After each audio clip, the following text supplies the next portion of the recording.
Today, we will get a state of the pandemic update from Dr. Walensky. Dr. Fauci will highlight the latest science, and Dr. Nunez-Smith will discuss our focus on equity.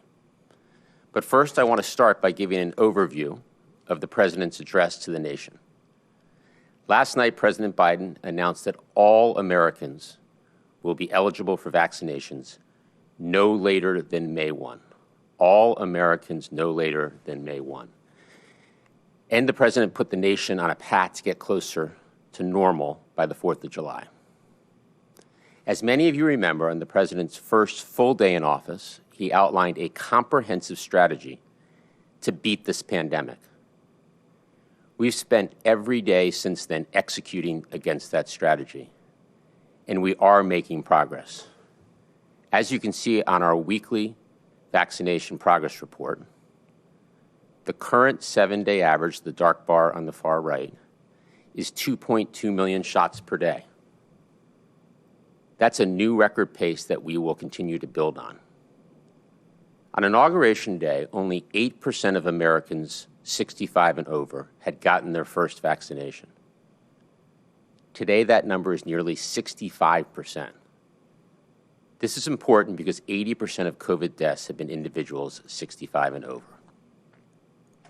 So we're making progress, but there's more work to do. Last night, Americans heard the President say that all of us need to do our part, and that if we do, there's a good chance that families and friends will be able to safely gather in small groups to celebrate Independence Day.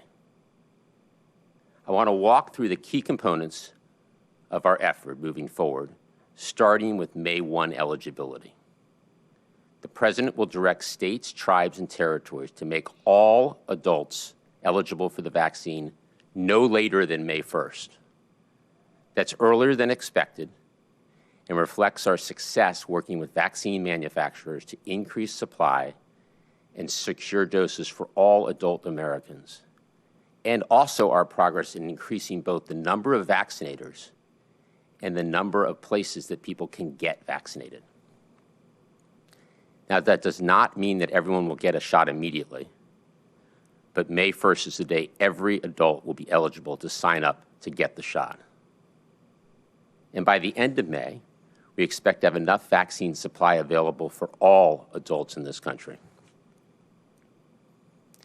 To help ensure that we turn vaccine supply into shots in arms, the President announced that we will continue to increase the number of vaccinators and the number of places to get vaccinated.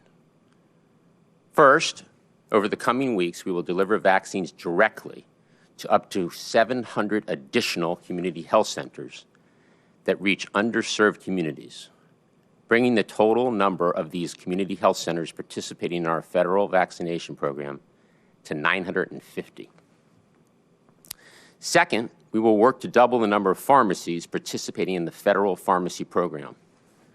We will make the vaccine available at more than 20,000 pharmacies across America.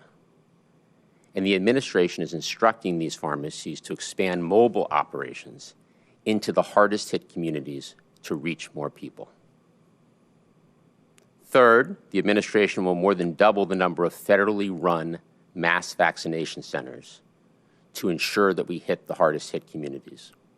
To ensure that we reach those hardest-hit communities. Many of these sites will include mobile operations to further reach out to underserved communities and deliver thousands of shots per day.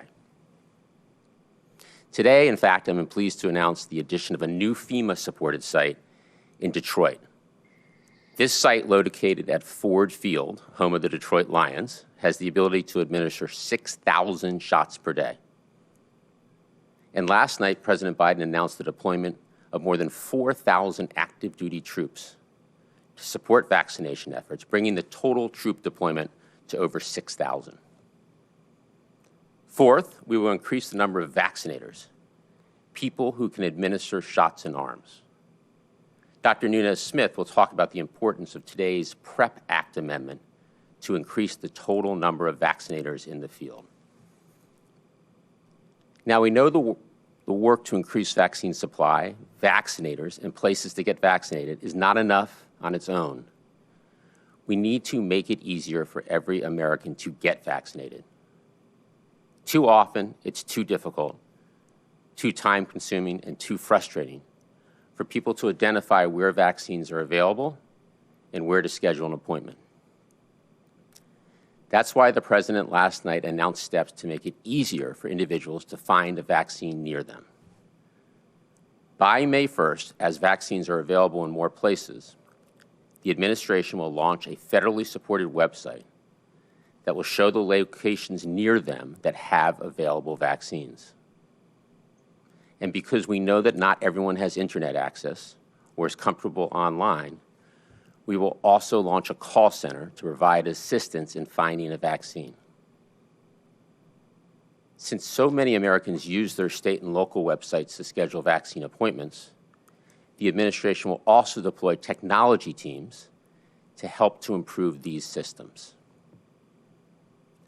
Reopening schools safely is critical to getting closer to normal. Last night, President Biden discussed additional steps in our efforts to reopen schools. Now that the American Rescue Plan is law, $130 billion will help schools pay for critical supplies to implement CDC's mitigation strategies, hire more staff, and support children's academic, social, and emotional needs. And we're getting educators vaccinated. Last week, the President announced that he's using the administration's authority to direct states that haven't yet prioritized pre-K through 12 school staff and child care workers for vaccinations to do so immediately. As we work to get more people vaccinated, we need to expand testing, diagnostic screening, and genomic sequencing. With the American Rescue's Plan $1.7 billion investment, we will dramatically expand our ability to sequence samples to identify, track, and mitigate emerging variants. And the administration will use the nearly $50 billion in testing that comes from the funding in the American Rescue Plan to invest in screening testing to help schools reopen safely, and also to expand testing in congregate settings, including shelters for individuals experiencing homelessness, prisons, and other settings where individuals live in close quarters. Across the next several weeks, the CDC will provide public health guidance based on the best available science and the pace of vaccinations for people as they travel, participate in small gatherings, and go to work and houses of worship. Also, as we increase the number of people vaccinated, we know some people may have a need to demonstrate that they are vaccinated. The private sector and not-for-profit coalitions are already beginning to work on this. Our role is to help ensure that any solutions in this area should be simple, free, open source, accessible to people both digitally and on paper, and designed from the start to protect people's privacy. As the President noted last night, this fight is far from over. We still have a lot of work to do. This is certainly not a time to put down your guard. Mask up and follow the public health standards. We need all Americans to get vaccinated as soon as it's their turn, and to help your family and friends and neighbors get vaccinated as well. Together, unified, we can defeat this pandemic, and we can all celebrate a more normal 4th of July with our family and friends gathering in small groups to celebrate the holiday. With that, I'll turn it over to Dr. Walensky. Dr. Walensky? Thank you, Jeff. It's good to be back with you all today. We are now officially 1 year and 1 day into the COVID-19 pandemic. As I reflect back on the near impossible clinical decisions we had to make to prioritize scant resources, ventilators, and PPE, I recall those moments, and I'm sure many of you shared them, where I felt powerless and hopeless. And here we are 1 very long year later, led by science and propelled by a growing sense of hope that we can and we will get out of this together. But cases and hospitalizations and deaths remain high, and we've been fooled before into being too lax. So now is the time to double down to see this through. CDC's most recent data shows cases continue to fluctuate between 50 and 60,000 new cases per day, with the most recent 7-day average being more than 55,500 cases per day. The most recent 7-day average of hospital admissions continues to decline, down from the previous 7-day period to about 4,900 admissions per day. We also continue to see around 1,500 to 1,800 deaths per day, with the latest 7-day average being just over 1,500 deaths per day. I'm encouraged by these data, but we must remain vigilant to continue in our efforts to get cases, admissions, and deaths down.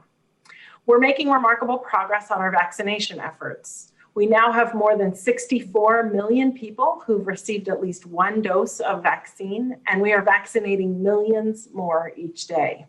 This is our path out of the pandemic.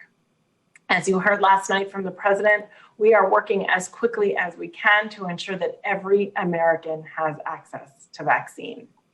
As we get more vaccinations into communities, I am asking everyone to do the right thing. Continue taking public health precautions and be ready to roll up your sleeve when that vaccine is available to you. Throughout the pandemic, parents and caregivers have faced challenging tasks of balancing childcare responsibilities with work responsibilities, often operating in virtual environment with limited childcare options. We know that childcare programs and early child education are essential to healthy childhood development. The services these programs offer are important for working parents and provide a safe, stable, and nurturing environment for kids to get them ready for school and develop critical social and emotional skills. Like other businesses and community services, many childcare programs have been challenged in their response to the pandemic. Early last year, CDC released initial guidance for childcare programs during COVID-19. As we learned more about the virus, CDC experts updated that guidance several times throughout 2020. Today, CDC is again releasing updated guidance based on the most recent science. That science includes additional evidence showing that, when used consistently and correctly, prevention strategies such as mask wearing, staying home when sick, and good hand hygiene can allow childcare programs to operate safely and reduce the spread of COVID-19. This updated guidance is intended for all types of childcare providers, including childcare centers, family childcare homes, Head Start programs, and pre-kindergarten programs, and is meant to supplement, not to replace, other laws, rules, or regulations that childcare programs must follow. The guidance includes strategies that childcare programs can use to maintain healthy environments and operations, to lower the risk of COVID-19 clusters in their programs, to prepare for when someone is sick with COVID-19, and to support coping and resilience for their staff and children and parents they serve. Critically, the updated guidance emphasizes the importance of mask wearing for all children older than 2 years old and all staff, except when eating or sleeping. It also highlights strategies such as cohorting, where groups of children are kept together with the same peers and staff to reduce the risk of spread throughout the program. The guidance also provides recommendations on simple, low-cost ventilation strategies, how to adopt the environment for children with disabilities and special needs, and ways to make spaces such as communal spaces, food service areas, and play areas safer. Recognizing that guidance can sometimes be complex, we are also releasing a suite of complementary resources, infographics, and toolkits to help programs with implementation. For example, we have included quick guides and flow charts to help you know what to do if a child becomes ill or is showing signs of COVID-19 while in care. All of these resources, along with the guidance, are now available at cdc.gov. I hope that childcare providers will view the guidance as a one-stop shop for strategies they can use to safely provide care and enrichment to our nation's children. In addition, I'm excited to note that the American Rescue Plan, signed by the president yesterday, includes $24 billion in emergency funding to help support childcare providers. This funding can be used to pay for rent, utilities, and staff, but also to help childcare providers implement COVID-19 prevention strategies. I also want to stress that our child care guidance emphasizes the importance of COVID-19 vaccination as an additional layer of prevention for child care workers. I strongly encourage America's child care workers to get vaccinated. Last week, President Biden directed all states to prioritize child care workers as well as K-12 teachers and school staff for COVID-19 vaccination in March. CDC is taking a leading role in helping to achieve the president's goal through our federal retail pharmacy program. We now have over 9,000 pharmacies participating nationwide, while child care workers are being prioritized for vaccination appointments. If you are a child care worker and want to get vaccinated, please visit cdc.gov and check out the pharmacy partners that are participating in your state. Our website also provides information on where to go to schedule your appointment. And if you are a child care center whose workers don't uniformly have access to the web, please work with your center and your community to assist them in making appointments. Finally, as we're talking about the impacts of this pandemic has had on children and family, I want to share with you another concerning way that COVID-19 is affecting the health of our nation, disrupting our ability to vaccinate children against other infectious diseases. On-time vaccination throughout childhood is essential because it helps to provide immunity before children are exposed to potentially life-threatening diseases. During the pandemic, we have seen substantial declines in pediatrician visits, and because of this, CDC orders for childhood vaccinations dropped by about 11 million doses, a substantial and historic decline. As we work to get our children back to school, we certainly do not want to encounter other preventable infectious outbreaks such as measles and mumps. When planning for your child's safe return to childcare programs or to school, please check with your child's doctor to make sure that they are up to date on their vaccines. If they did fall behind, they can get caught up by following CDC's catch-up immunization schedule available on the CDC website. This pandemic has taken so much from us already. We must work together to protect our children's health now and in the future. Thank you. I'll now turn things over to Dr. Fauci. Thank you very much, Dr. Walensky. I'd like to spend just a few minutes on updating you from something that I spoke about a couple of presses ago regarding therapy and, in some respects, prevention of COVID-19 disease. If I could have the next slide. This is a slide, again, which I had shown previously, and the reason I repeat it is because what I'm going to tell you over the next 2 or 3 minutes relates to things that will be very useful if one consults the treatment guidelines, which, as I mentioned, is a living document which is updated on a regular basis as new clinical data come in. The reason why I point this out is that recently there has been a considerable amount of information regarding some of the monoclonal antibodies that are used in the prevention and treatment of COVID-19. Recall a week or so ago, I spoke to you about the direct antiviral agents that we are pursuing in a very proactive way. What we're going to be talking about in the next minute or two are the monoclonal antibodies.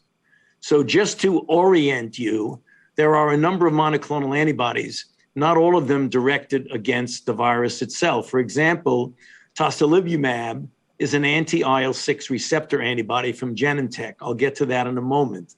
The monoclonal antibodies that are directed against the SARS-CoV-2 spike protein, usually the receptor binding domain, are bamlanivimab from Lilly, etesevimab from Lilly, the VIR-7831 by Vir GSK, and a cocktail from Regeneron called casirivimab and imdevimab, again from Regeneron. So let's just go to the next slide. We'll talk about monoclonal antibodies for COVID-19 treatment. Next slide. I had mentioned that Tasalizumab, there was a recent guideline alert from the NIH which showed that this particular monoclonal antibody in combination with dexamethasone for certain advanced hospitalized patients, namely patients who were exhibiting rapid respiratory decompensation, showed that it was useful in the treatment of these individuals who were exhibiting this rapid progression of disease. Next slide. Now getting to the monoclonal antibodies against the virus itself, the combination of bamlanivimab and etesevimab recently, literally a couple of days ago, at the CROI conference, which is the Conference on Retrovirus and Opportunistic Infections. I point that out to you is that many of the researchers who had previously devoted their careers to studying HIV have now pivoted because of the emergency nature of COVID-19. In this study reported at CROI, in individuals who were ambulatory with the question being asked, can we keep them out of the hospital? It showed a 70% reduction in COVID-related hospitalizations and deaths by any cause by day 29 in people who received this combination as opposed to placebo. Next slide. There was another study by Vir, which is a combination of the Vir Biotechnology Company and GSK, who announced that their product, Vir 7831, again, in ambulatory patients, reduced hospitalization and risk of death with an 85% reduction when you look at this compared to placebo. Next slide. Very quickly now, looking at monoclonal antibodies for COVID-19 prevention as opposed to treatment. In this study reported a couple of days ago, bamlanivimab prevented COVID-19 morbidity and mortality in the nursing home setting. What does that mean? It meant that in an individual where you have infection in a nursing home and you looked at the groups, be they staff or residents, who were randomized to placebo versus bamlanivimab, there was an 80% reduction in the incidence of moderate or worse COVID-19 at 8 weeks. Next slide. Here again is the Regeneron Cove antibody cocktail that I mentioned just previously. In this situation, it was within a household setting.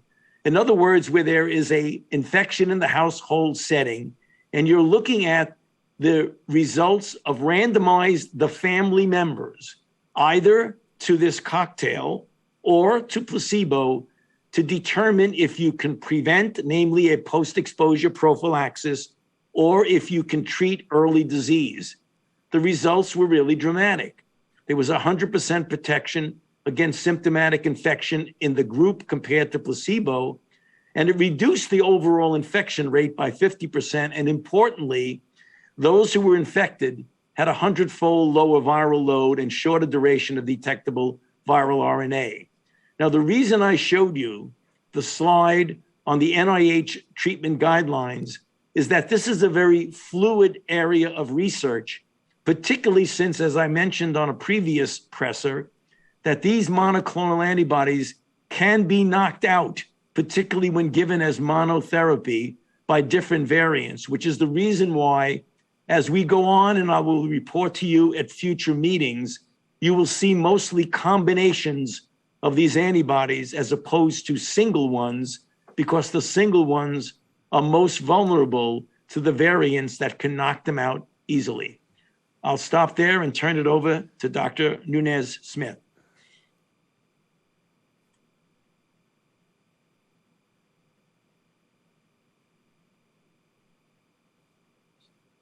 Thank you so much, Dr. Fauci. It's great to be here. I'm just going to return us to vaccines for a moment. So, as a doctor, as a frontline worker myself, I am very excited to see that more of my healthcare colleagues now have the chance to further expand their participation in the response. And as Jeff said, expanding the number of places people can get vaccinated, as well as the number of vaccinators, that's going to be critical for us as we drive an equitable response. We are faced with this reality that marginalized and minoritized communities are often the first to be forgotten, especially when resources are in short supply. And so we remain very committed to disrupting that narrative. With today's announcement, up to 700 new community health centers coming online, a doubling of pharmacy locations, and a surge in vaccinators, we're ensuring that equity remains at the center of our response. So I want to just take a minute to touch on the newly eligible vaccinators.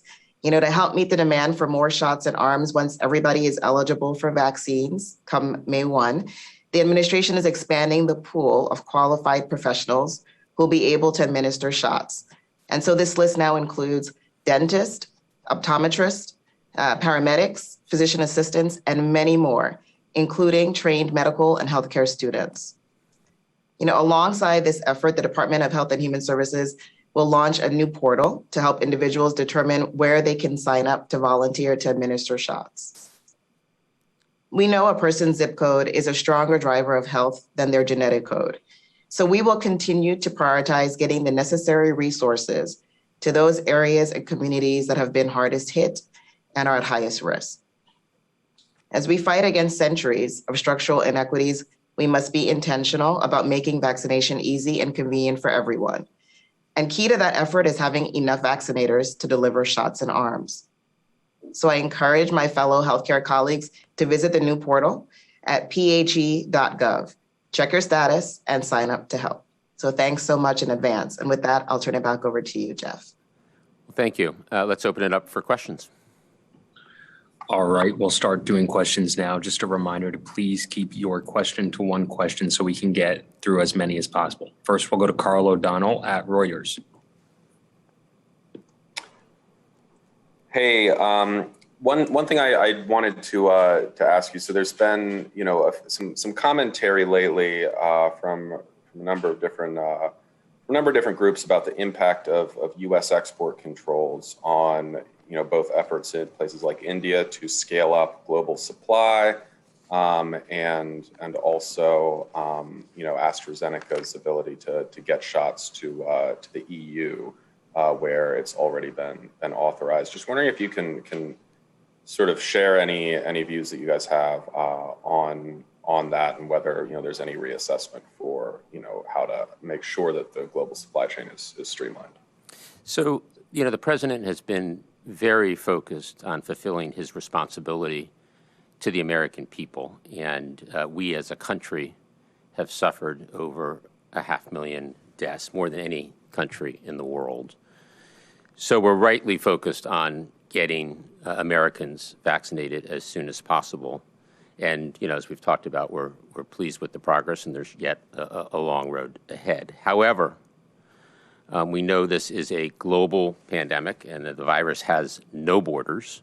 That's why the president is providing, the United States is providing the most funding of any country to COVAX, over $4 billion. It's why the president on his first day in office re-engaged with the WHO. And that's why just today, this morning, I participated in the Quad meeting with the president, and it was announced that we're working to achieve expanded manufacturing of safe and effective COVID-19 vaccines at facilities in India. And we also believe that the historic partnership between J&J and Merck will help expand capacity and ultimately benefit the world. So we will continue to prioritize getting all Americans vaccinated as quickly as possible, while at the same time understanding this is a global pandemic and making as big a contribution as we possibly can to worldwide efforts to get everyone else vaccinated. Next question, we'll go to Caitlin Collins at CNN. Thanks very much. I have two questions, one super quick. One is, how many people do you actually want to see vaccinated by July 4th in order to meet that goal of having those small gatherings that the president was talking about? And secondly, I think this is probably best for Jeff, but y'all have said we'll have enough vaccine for everyone by the end of May, not that everyone will get it by then. But if we're looking at these numbers, it looks like Moderna will have 200 million by then, Pfizer 200 million, and Johnson & Johnson 20 million. So that's enough, based on my math, for about 220 million people. So where are those other vaccines coming from in order to have enough for all eligible Americans by the end of May?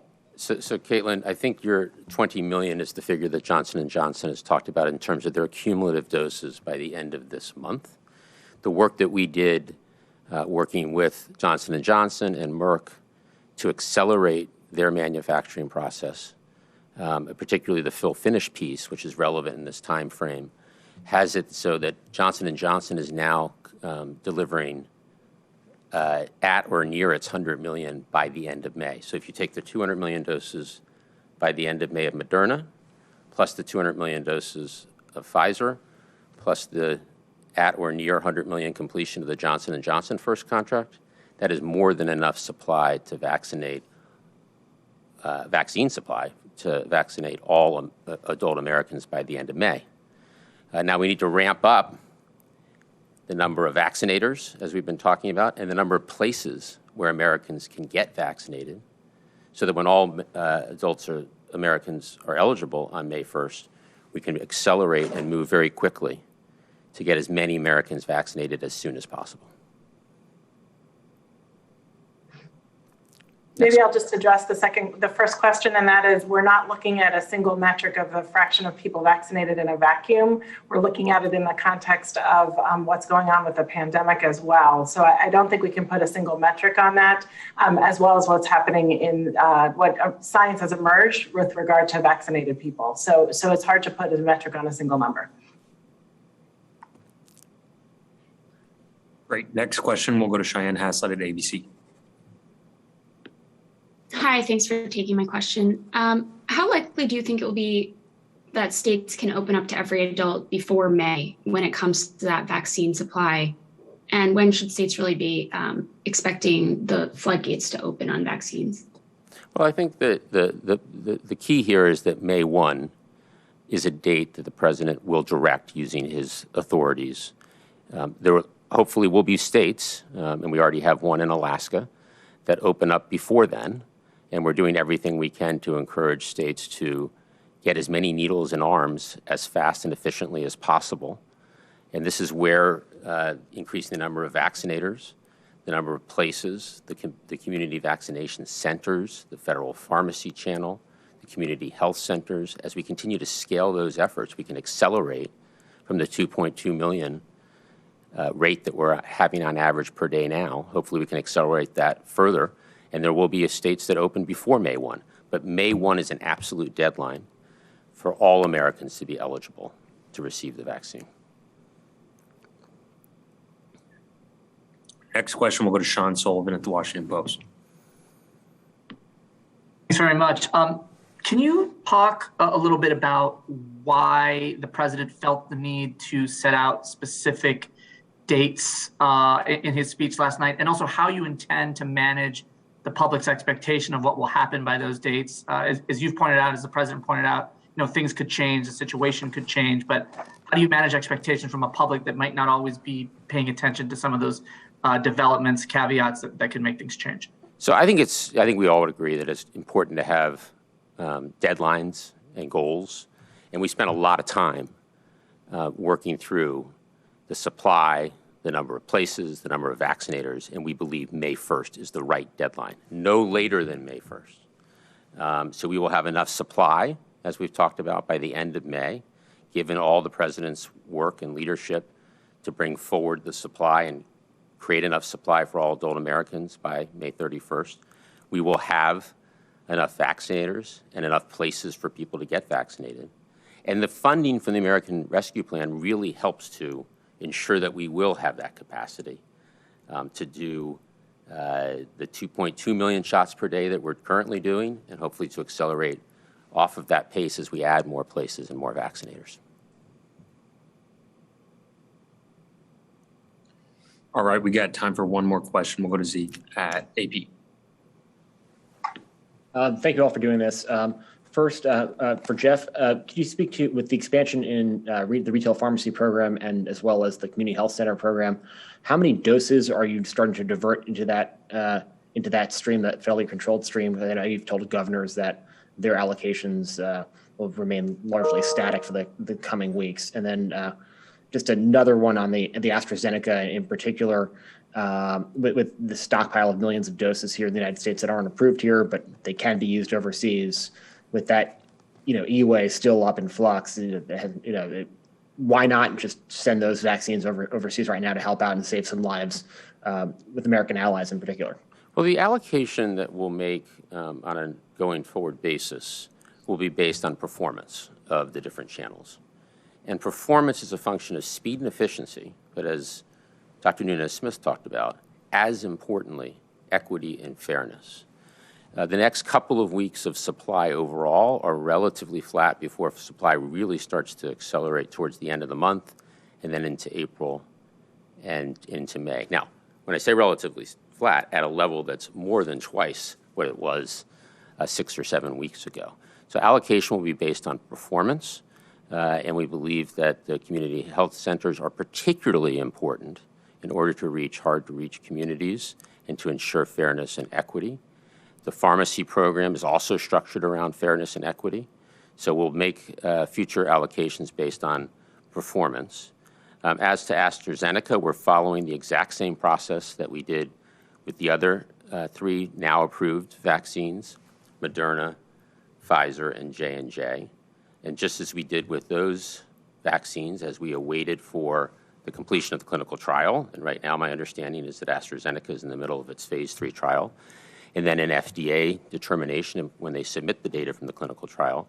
We have a small inventory of AstraZeneca so that if approved, we can get that inventory out to the American people as quickly as possible, as we just did with J&J. So AstraZeneca, we're awaiting the clinical trial and then the decision by the FDA and CDC.